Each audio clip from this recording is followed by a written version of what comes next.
Okay, I'm going to get started here. We are going to get started here. Thanks for joining us, everybody. This webinar, this Zoom meeting is being recorded and will be posted on our website shortly after the meeting concludes. Paul is our drone operator. He has to be licensed to operate the drone. He also has to get permission from REHS every time he flies the drone. And I'll tell you that since we have had this tool in our toolbox, we get inquiries from across the university as well as within our own area for people who need aerial footage. Now, some of you remember when we had nothing like this at our disposal and climbing on rooftops and such to take pictures. This is a far safer way to get aerial pictures of the university. And it's also been very helpful, especially for Dave's group and John Shulak's group, people who do design, people who do construction. So I'll let Paul get into it, talk about what he does and the capabilities of the drone and how it can help you in your work. And feel free to start filling up the Q&A, and we'll go to those at the end of his discussion. Go ahead, Paul. Okay, hello everyone. Thanks for joining us today. I'm going to share my screen here, your little presentation, and we'll get started. So, drone talk. So, flying a drone at Rutgers, just to start, because this is something that a lot of people usually ask me at some point. What does it take to get to fly a drone at Rutgers? So, one, you need to have a license. It's called a Part 107 license. It's from the FAA. You need to do this test in person at an approved facility. The first time I did it, it was at like this small airport. So usually small airports have it. There's sometimes other testing facilities that will do it. And the people there told me it's similar to like a private pilot's test. It's about 60 questions. And I think you need to get an 80% on it to pass. So when I say it's similar to a private pilot's test, I mean that in the sense that you can't really just decide that, oh, I want to take the test and then take it the next day. It's something that you need to like study for a decent amount of time. So for example, like on the test, you need to be able to read what's called aeronautical maps, which is this picture on the right. So it kind of looks just like a bunch of colors splatted on a map, but that's the kind of things that they test you on. So stuff that really isn't even directly related to flying a drone, you need to be tested on that, on how to read weather reports and other things like that. So it's something that you would need to dedicate, I would say, at least a week or two of studying before you do it. And you need to recertify every 2 years. So I've already recertified once, and my second recertification is coming up again in a few months. But they just recently changed it where you don't need to do the recertification in person anymore. You could just do like a class online, I think. So that's good.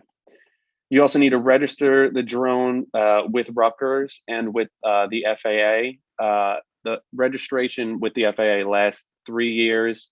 The drone needs to be less than 55 pounds, which shouldn't be a problem for most people's drones. There's a few other rules it needs to hit, but unless you're getting some kind of crazy drone, it should be fine. And you need to have an insurance policy filled with REHS. They would know more of the details and the pricing of that, but it's something that you need before you would fly. And a Part 107 license isn't just something that Rutgers requires. It's if you want to fly commercially at all, so if you want to fly for any job, for any work, you need to have this Part 107 license. If you're just flying a drone for fun in your backyard, you don't need one. You might need a different kind of certificate, but you don't need that kind of license. So a lot of people also ask, what are restrictions? So there's more than this, but these are like the big ones that matter most to me, that affect me or anyone flying at Rutgers the most. So you can't fly over people or over moving vehicles. So that that makes flying in certain places hard or harder. Flying around College Ave is a little more complicated than flying on a field on Bush, because there's just so many people moving around. I can't really fly close to like George Street or by College Ave itself, because you don't want to get in the way of people. You don't want to accidentally fly over people. So that's not to say you can't fly in the vicinity of people. You just need to be careful that your flight path doesn't go over anyone and doesn't put anyone in danger like that. You can't fly more than 400 feet in the air. I don't really see why you would want to even fly more than that, because at that point it's very high up. 400 is like more than enough. But you actually can fly more than 400 if you're flying above something like a building. So if you're flying over a building that's 50 feet tall, you could fly 450 feet in the air. So like that, it's just basically 400 feet above what surface you're flying over. And you can't fly more than it's about a quarter mile away, which again is far enough. And that's because the drone has to be in sight by you, by a remote pilot in command, that's the person flying it, or a visual observer. So that would be someone with me who's spotting the drone for me. But also, when you start getting more than a quarter mile away, the connection between the remote and the drone itself starts to get a little finicky, and it's not a position that you want to be in, where the drone disconnects from the remote. But having a visual observer is something that I think is pretty important, or I like having one, because when you're flying, someone who's just focused on obstructions can kind of like see things better than you can. For example, one problem around Rutgers, especially kind of by the golf course, is hawks and big birds, believe it or not, are like very interested in the drone. So sometimes it's nice to have someone looking out like for birds and, being like, oh, there's a hawk getting close, because I've had situations where they do like get curious and want to get close to it, which would not be good for the drone or for the hawk. So visual observers are good to have if you can. So what drone are we flying? I fly something called a Phantom 3 Professional. It can shoot up to 4K, which is pretty good quality, very good quality. They don't make this drone anymore, I'm 99% sure. So as much as I like it, if you wanted to buy one, you would probably need to buy it secondhand from someone. The battery itself only lasts 23 minutes, which people are usually surprised about. So if you're doing something where you plan on being out for a little while, then you would need multiple batteries. And that number goes down in certain situations. If it's cold out, the battery drains faster. If it's very windy out, it drains faster. If you're flying it fast, it goes faster if you're flying it high up. But 23 minutes is like about roughly how long it lasts. At 10%, this drone will automatically start to land. This might be all kinds of drones, or at least DJI, which is this company. So that's something you definitely want to know, because at 30%, it gives you like a warning saying like, hey, it's getting close. But then at 10%, regardless of you canceling it or not, it's going to just start coming down. So you need to plan your flight around that to make sure you're back to your landing site. There's also a return to home feature where if you lose connection with the drone, it'll automatically fly to where you took off from, which is good, but it's another thing you need to be careful about, because if that happens, it will just fly straight to you. It doesn't matter if there's like a tree in the way, it can't sense that there's going to be obstacles. So you need to set it in a way where it might fly up 200 feet first and then come back to you. There's a GPS lock on it, which is good for the return to home, and just for other things, it makes it more stable. And this drone is big and stable, which is kind of why I like it. It's not huge, but it's big enough where it's not going to get knocked around as much by the wind. If you see it in a windy environment, you could see it fighting, but it's more stable. So this drone, like, what I wouldn't use it for something where you need to make a lot of tight turns or get through certain tight spots, because they have smaller drones for that. But if you want something that's like easier to fly and that the wind isn't going to be as much of a problem, then this is a good one to get. So before I fly, I have to submit a plan to REHS, and it needs to be approved by them, and also any other appropriate stakeholders. So I say that because sometimes if I'm flying by like a res life building, a dorm, I need to make sure that they're notified that there's going to be a drone flying around. Another situation is where we flew over the Raritan River, but we needed to take off from, I think it's called Johnson Park, which is like right on the other side of the river, and we needed to get approval from like the county to be able to get that approved. So here's what a very simple plan looks like. I don't know how well you could see that, but I actually have it up here. So what I submit is the registration. This is just like the specs of the drone I'm going to be flying, and then here is what a very simple plan looks like. So this is, I was flying around New Jersey Hall. So you put the coordinates of where you're going to start, your checkpoint. So this says Phantom 3 Professional will take off from launch site, checkpoint 1, to an altitude of 200 feet and fly a horizontal distance of 125 feet south of checkpoint 2, and then we'll manually return to takeoff location. So this was one where I just needed to get up over there, take a picture, and then bring it back down. They can get more complicated. I've done ones that have like 10 different steps for 10 different spots, but this is, you know, a rough, easy one to do. Another thing you need to do is check any local TFRs, which are called temporary flight restrictions. So I'm going to exit out again. That is this. You would do it on the government page. It's tfr.faa.gov. So a lot of times these are like for air shows you see here, or like even, you know, believe it or not, like rocket launches, which are usually in Texas and Florida. You'll see a lot here. So in New Jersey, that normally doesn't happen as much. So if you see, we could go to New Jersey, there's probably not going to be any flight restrictions for today. So no, there's nothing.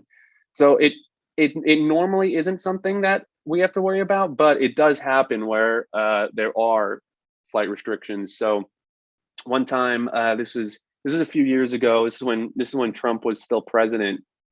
We were about to fly on College Ave, and we had a few flights scheduled for that week, but then he made an unscheduled visit to Bedminster, which I think he had like a property there, and he was staying there for 2 weeks. So New Brunswick was like right on the edge of that temporary flight restriction. So we couldn't fly for those 2 weeks, even though we had a few things scheduled. So we had to push it back.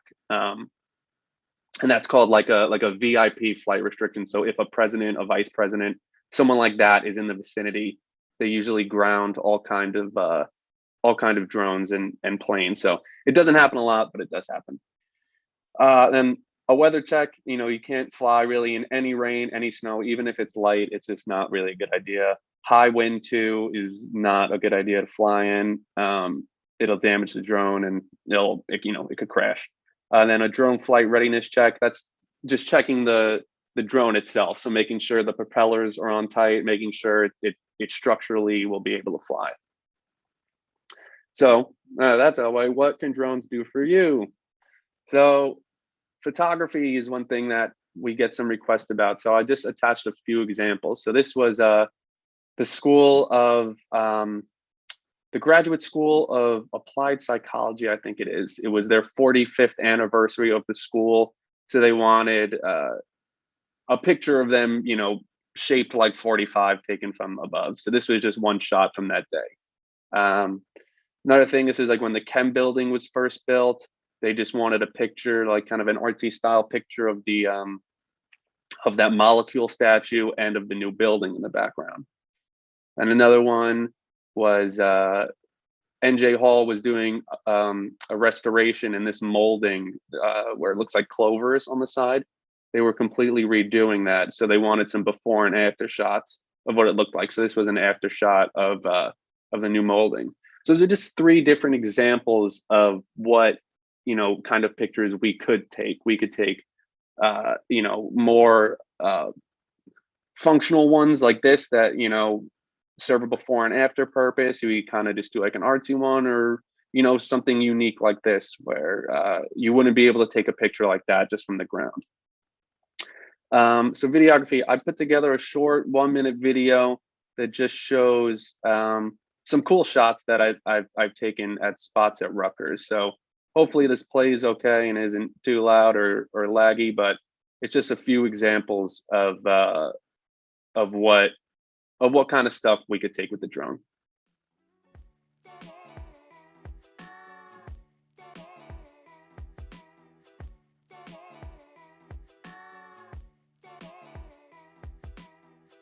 So those 2 shots were from the pictures before too.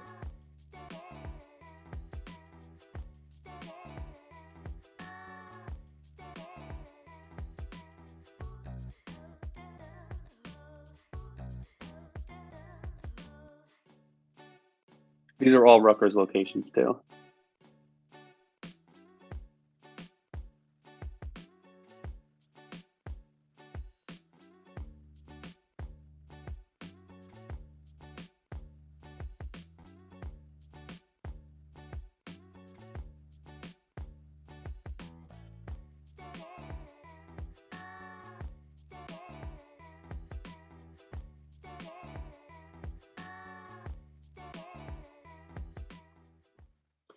So, you know, I've taken much more videos than that, but I thought that those were some cool shots that, you know, if you're making a presentation, or if your department's making a short video or something, and you need something to kind of like spice it up, or if you want to be able to capture things from a cool angle where you wouldn't be able to get it on your own on the ground, there's way more possibilities when you have a drone and when you could kind of fly high up and get all these different angles. Another thing is surveying. This is what I think is kind of like the most interesting thing about the drone that we've been doing recently, that I don't know if we necessarily anticipated from the start. But so surveying, I'm kind of using that as like an all-encompassing term, but one example is I've been working a lot with the golf course both this summer and last summer to take flyovers of each individual hole on the golf course, because they've been doing restorations on it. So I've been helping them track the progress of it and how it looks over time. So that's one way that the drone's been utilized that, you know, you probably couldn't do that if you didn't have it. And it makes it way fast. I could go out there and do every hole in an hour or less. So that's one way that that the drones helped, you know, an IP&O business. So at the turf farm, which is a Rutgers facility off campus, it's in Freehold or Adelphia. In that video, there were a few shots where you saw those tall grasses.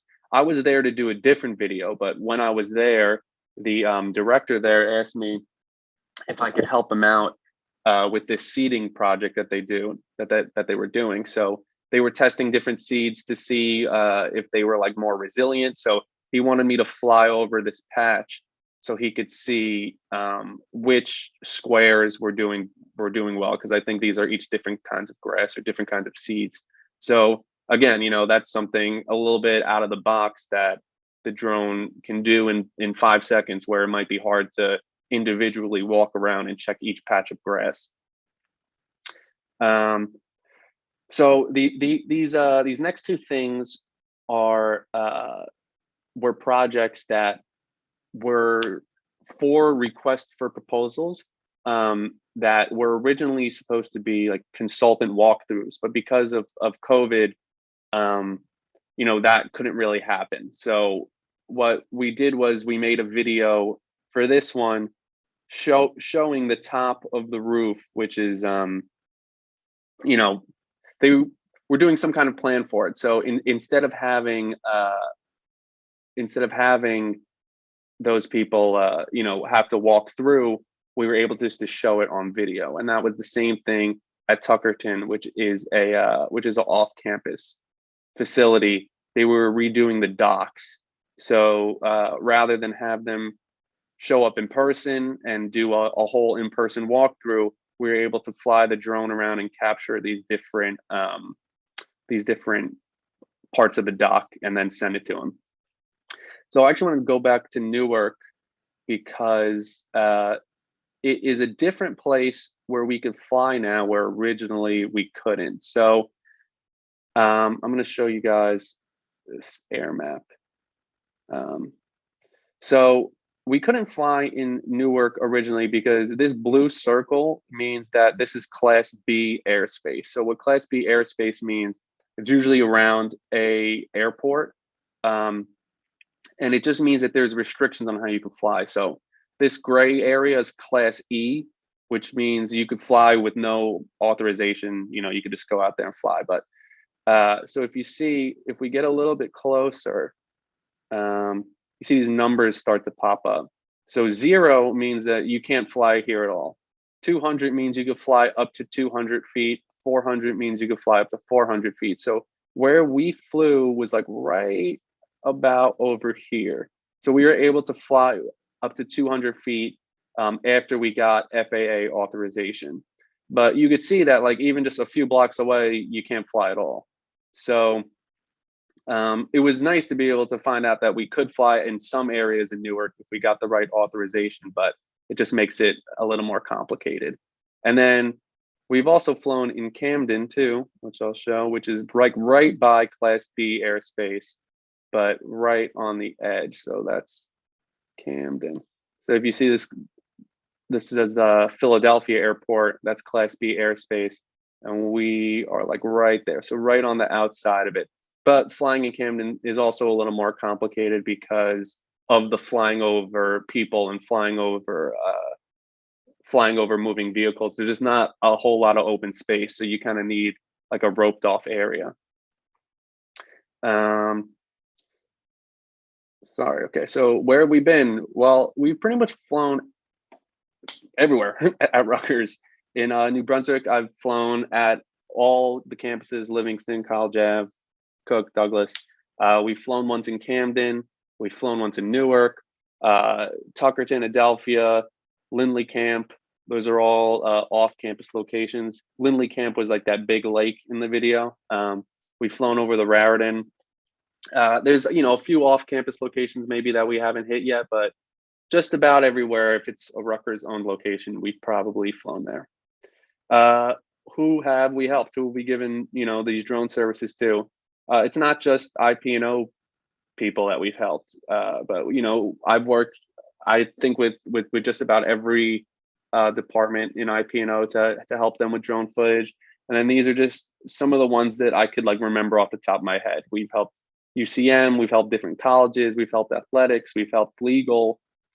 Believe it or not, it's a random one, but they needed it. The Honors College, we've even helped outside vendors who needed footage at Rutgers, and I'm sure there's more that I'm forgetting that aren't on the list. But the point is that if you're a part of the Rutgers community, we could help you with whatever you would need.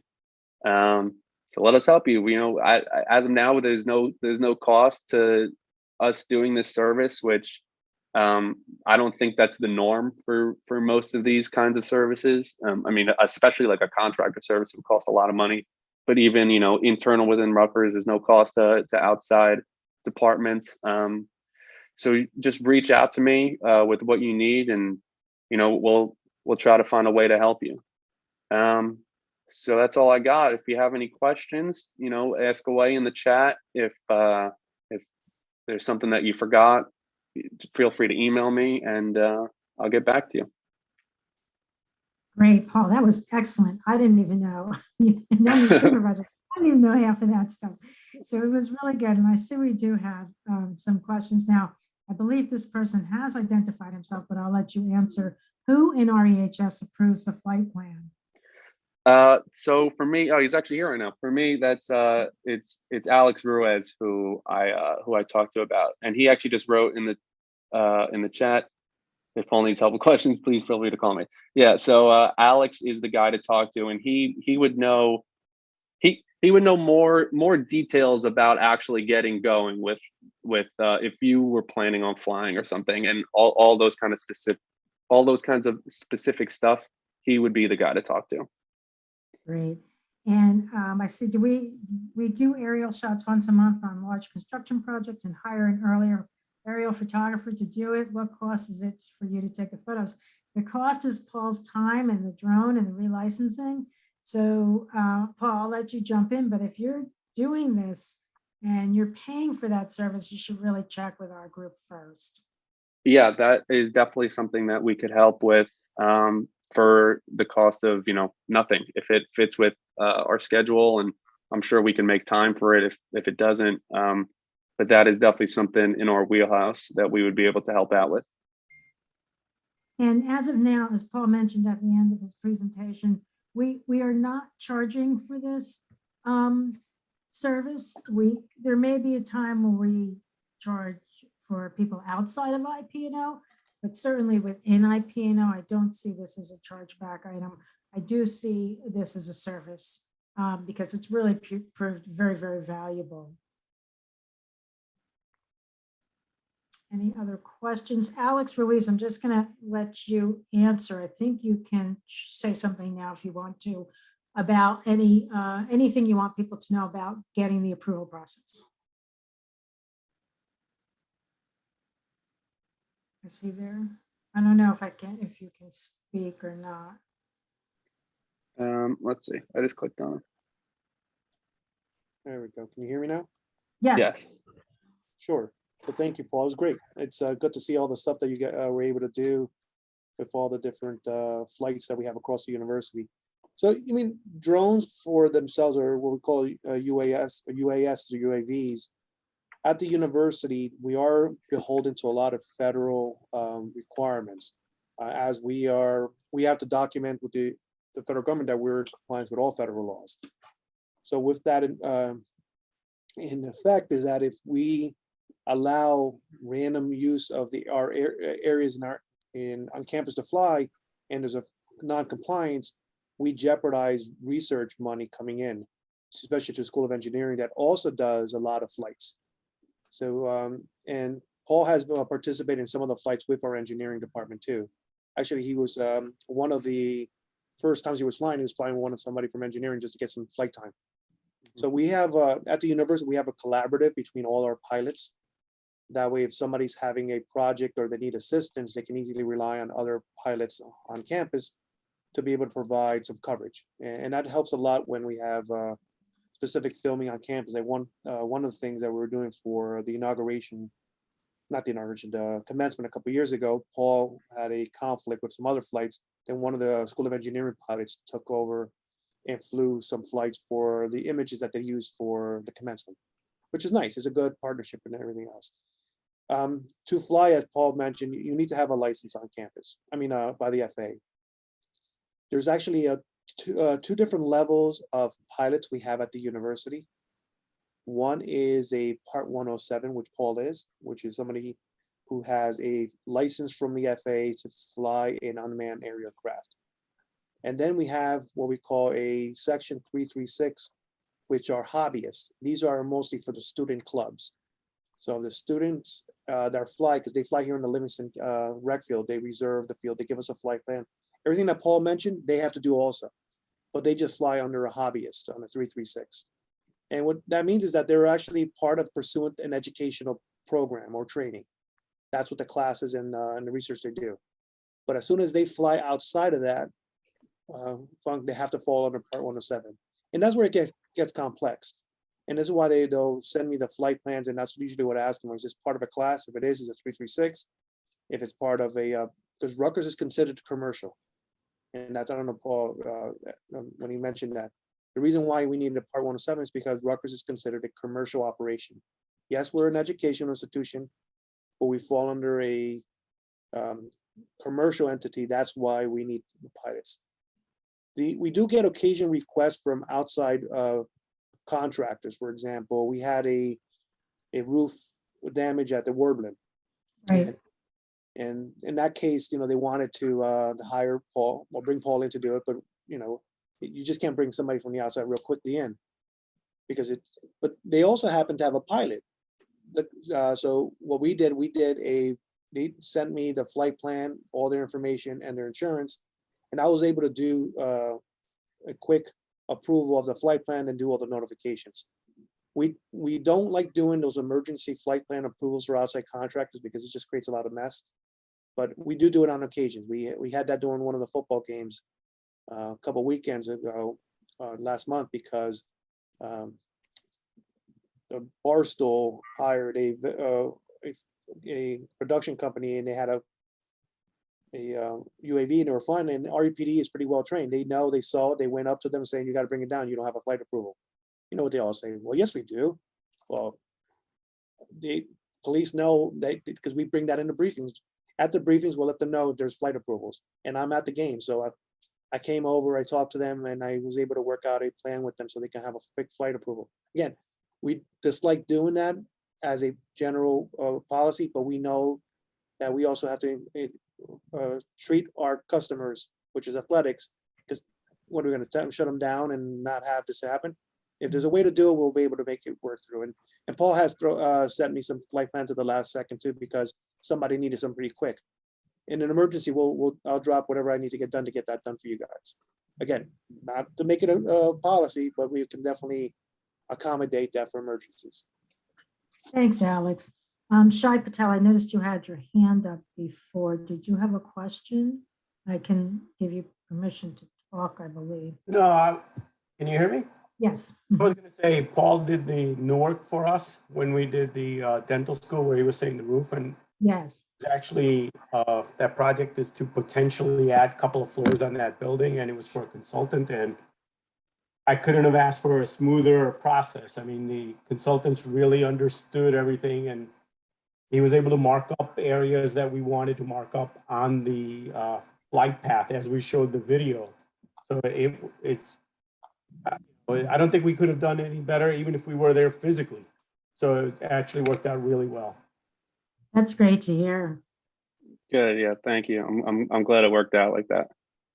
That one was an interesting one. I don't know if you can still hear me, because we had to work with UH to ensure that that Paul was in communication with their emergency preparedness. So that way, if they happen to get a medevac flight, at least Paul was given a heads up, so that way he could bring down the craft if needed.